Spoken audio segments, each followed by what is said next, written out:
Mga kadiskarte, gusto ko po sa inyong ipakita yung generator natin. Isang patas po na review. Kasi may nagsasabi, naka-microphone daw po ako pagka ito po ay tinetesting natin. Kagaya po ng sinasabi ko, same lang din po. Ang boses ko or ang generator na ito, kasing lakas lang po ng boses ng tao. Gusto ko pong patunayan sa inyo yan sa pamamagitan ng pagtanggal o pang-disable ng ating pong microphone. Tanggalin natin dyan sa cellphone at ito. Tanggalin din natin para makakita nila, papatayin to. Patayin natin ha. Ito po, walang daya yan, walang daya. Okay? Pakita ko lang po sa inyo ha. Ginagawa ko lang po talaga nagmamicrophone ako para hindi po pwersado ang boses ko dahil nasa tabi tayo ng kalsada. Hindi na po tayo makapag-vlog, hindi na ako mapagsasalita pag lagi pong pwersado ang boses ko. Kaya isang patas na review. Ito po ha. Pakandarin natin, dadaldalan ko po kayo. Try natin. Tingnan natin kung mas malakas ba ang generator, ang tunog niya, o mas malakas ang tunog ng boses ko.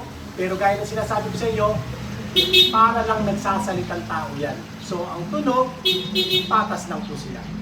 Start natin. Yan.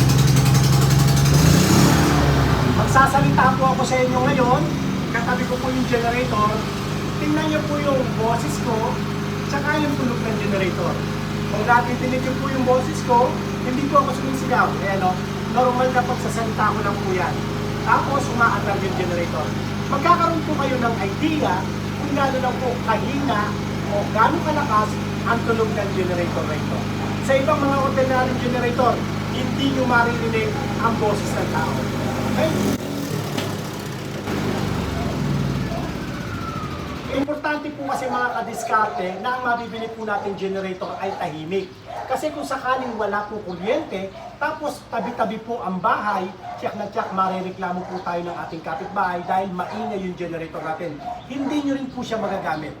Pero kung ang nabili nyo po, kagaya nito, Allen na inverter, super silent type na generator, at talaga namang masasatisfied ka sa nabili nyo pong generator.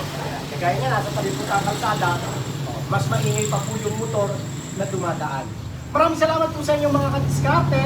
Pakishare niyo po yung ating video sa mga kakilala at mga kamag-anak niyo po na sa tingin niyo po may problema sa elektrisidad sa kanilang lugar. Ingatan nawa po kayo palagi ng Panginoon. God bless po.